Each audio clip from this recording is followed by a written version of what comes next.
Okay, welcome back to What Does Mark Need to Do to Get Better? We're going to take a look at a point here. One of Mark's areas of improvement he's working on is his third shot drop. You'll see that clunked into the net pretty bad, but let's go back and look at why. If we stop it here, he's in a pretty decent position, nothing too crazy right there.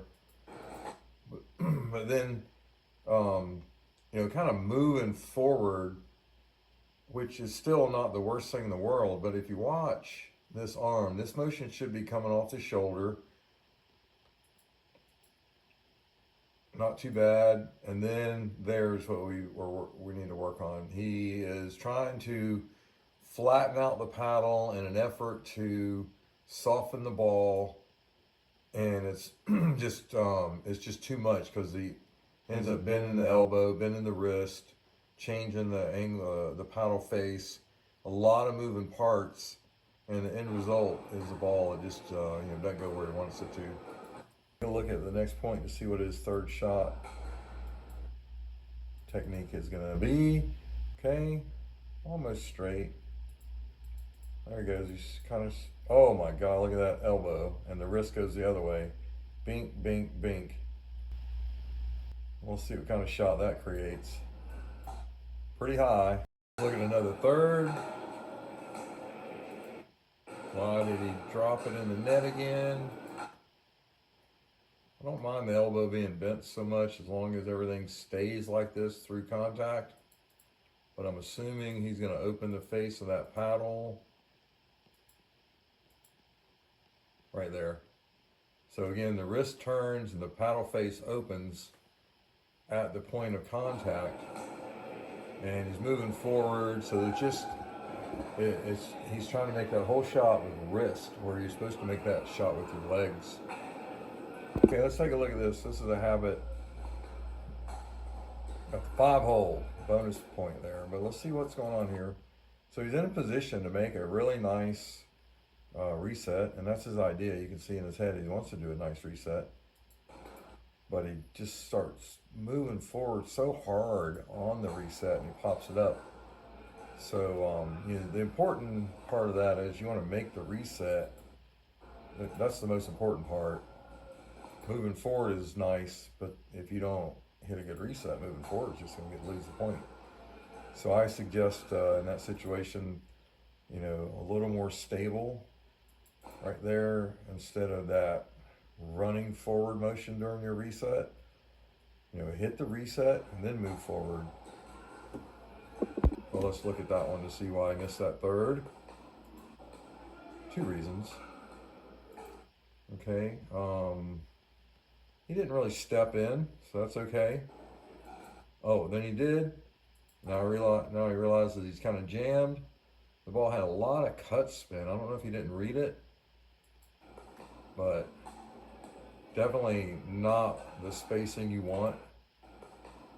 That's just way too close to the body. So again, here it comes. And then he's jammed up. Just didn't read the depth of the cut spin floats a little bit deeper than a regular shot, and it jammed him. So that was basically just not reading the shot. He was stepping in out of position, not enough spacing. Let's see how he does here. That's a really good serve, deep at an angle. Going to make him run to get it.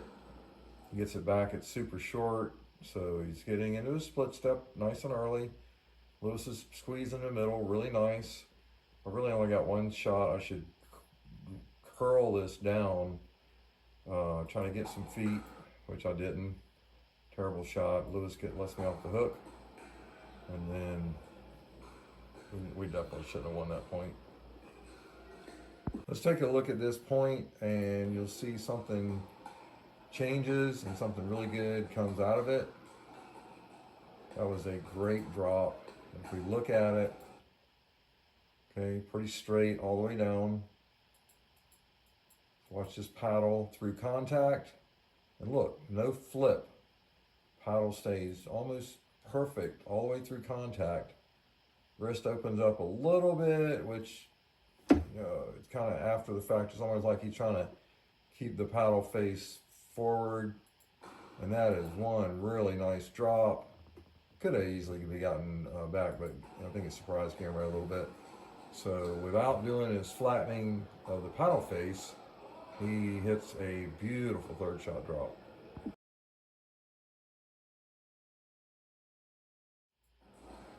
There we go, nice dink. Right here.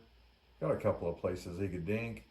He could put it here. He could actually put it in my chest. My paddle's down. He could look this way and try to flick middle.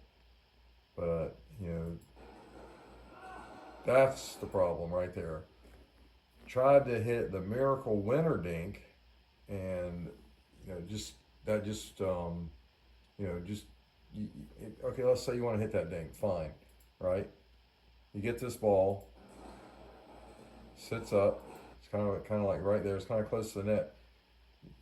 You know, just make it a harder shot for them to return and try to win the next hit. Don't try to win it on that hit. Trying to win the point too early, not enough patience.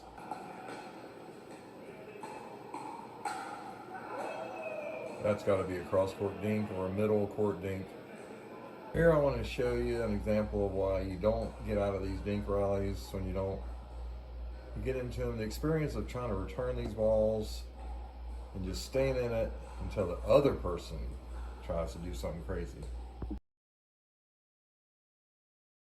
Popped it back in, and then there is the shot. That's the shot. Mark normally would speed up. He hit the hard angle, and that ball is out, and he wins the point.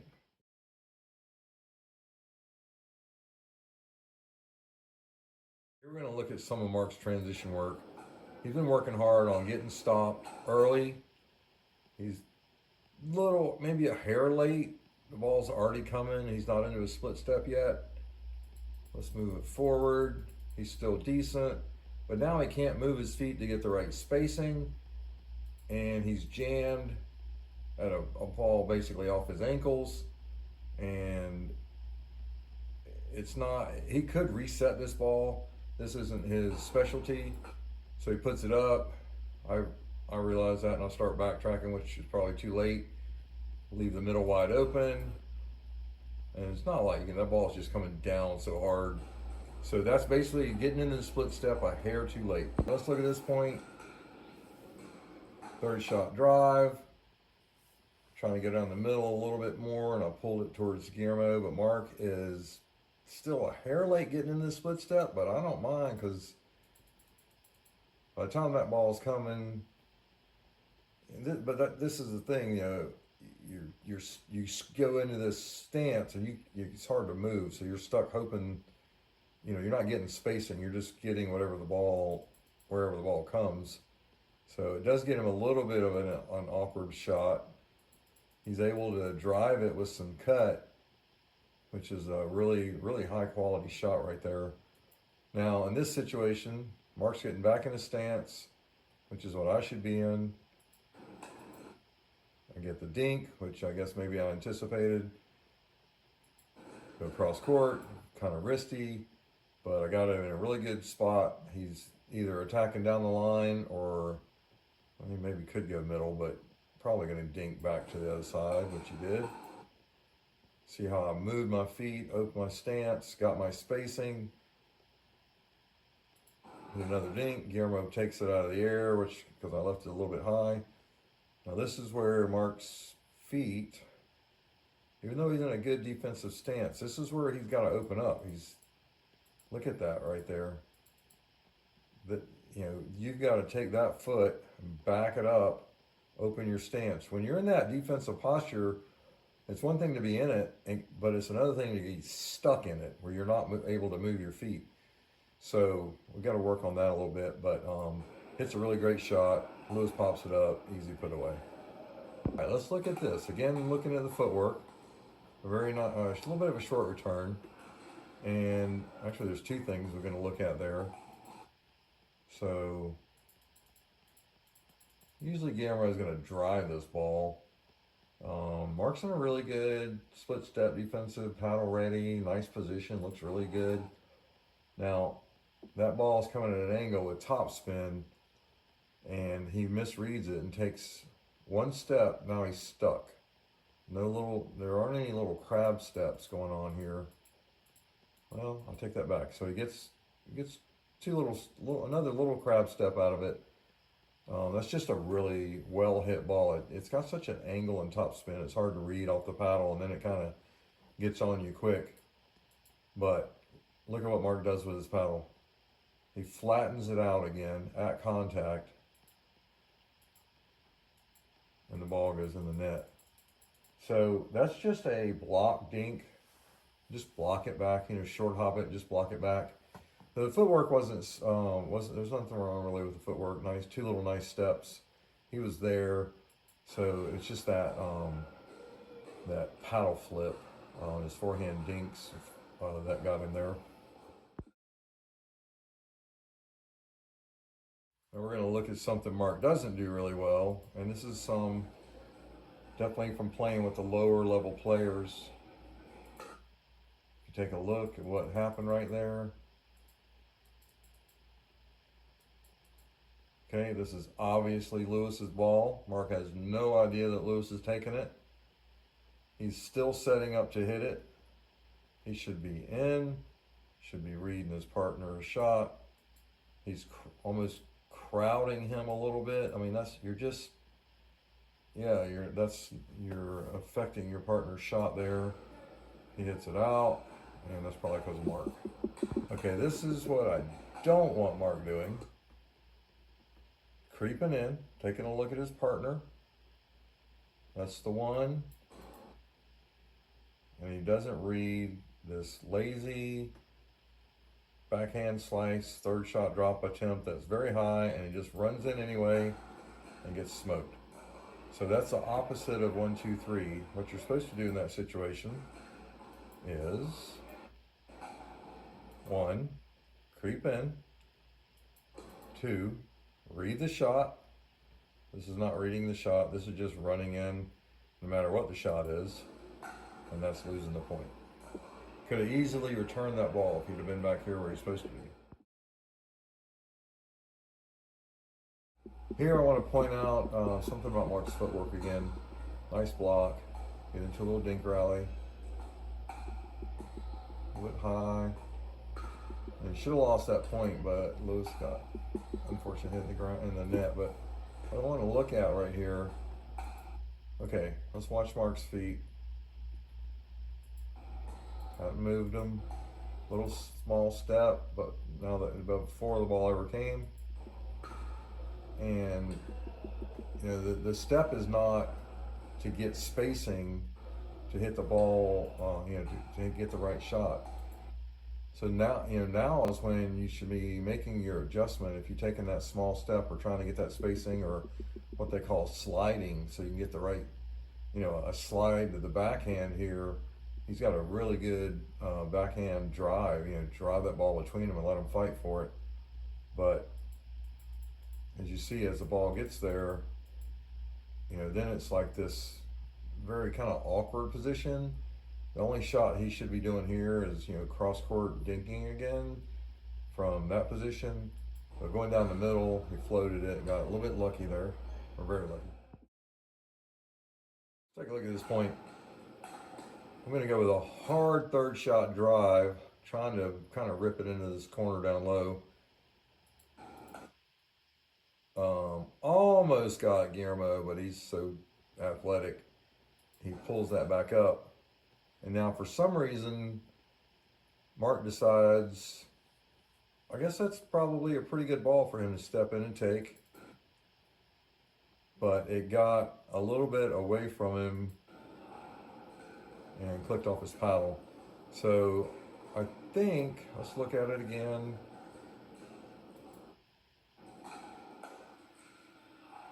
Well, that's a tough one. I would have said that's his ball, but I'm behind him too. If he couldn't get it, he's got to remember to let those go if he doesn't feel balanced.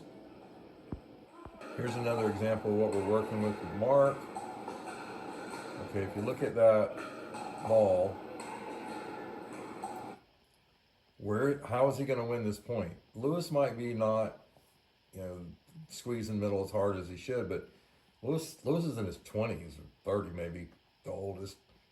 He can handle a quick movement either way. This is not an attackable ball. Yeah, Mark has a really good drive, cut, backhand, but even if you drive that ball, look at these two guys are set. Look at these two guys. They're ready to pounce. They want that ball to come over the net. They're going to crush it. So that's just got to be a dink into the kitchen and a safe, unattackable ball. Probably the best spot is maybe, you know, a ball down the middle and let him think about it, or put it over here at a hard angle to Lewis's backhand, but definitely not speeding it up. The speed up is just a typical 3-5 method or mindset of attack, trying to win the point with one swing. Okay, here we got a point that started. I create a dinking, backhand dink, comes the forehand, but goes another backhand dink. And there's the impatience. That's what we got to work on right there. He knows it when he did it, you can see, and I'm fussing at him. So why would he get into that situation? Well, I'll tell you why. This is the reason that he's having to attack some of these balls. So right here, that ball's going, and Mark took a small crab step, and then the ball's dipping low, it's coming fast, and he knows if he lets it bounce, it's gone. He hasn't taken a big enough step to get over there. He hasn't opened up his stance. He hasn't tried to, you know, step at this angle this way to give himself plenty of time. And now it's basically a panic. When you get into that panic, there is a shot you can hit though. You can lob that into this back corner, but the speed up is, you know, it's just not going to work.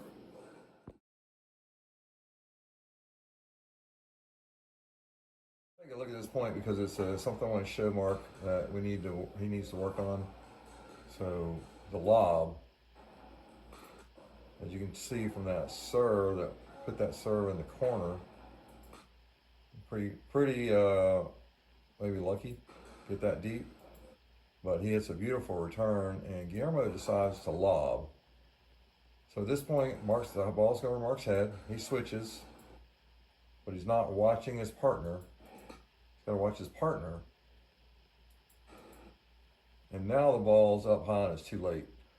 So, you know, when your partner's in that situation that he doesn't look like he's going to have a really good, balanced shot, you know, a lot of times they, you know, hit it a little bit higher than they're hoping, and you should be back here playing, you know, at least playing some defense. And now he starts backing up, it's too late. So in that situation, he moved to the over, but he's got to watch his partner, and he's got to come a little bit further back in the court. If you stay right there, you're just hoping that your partner hits a perfect drop.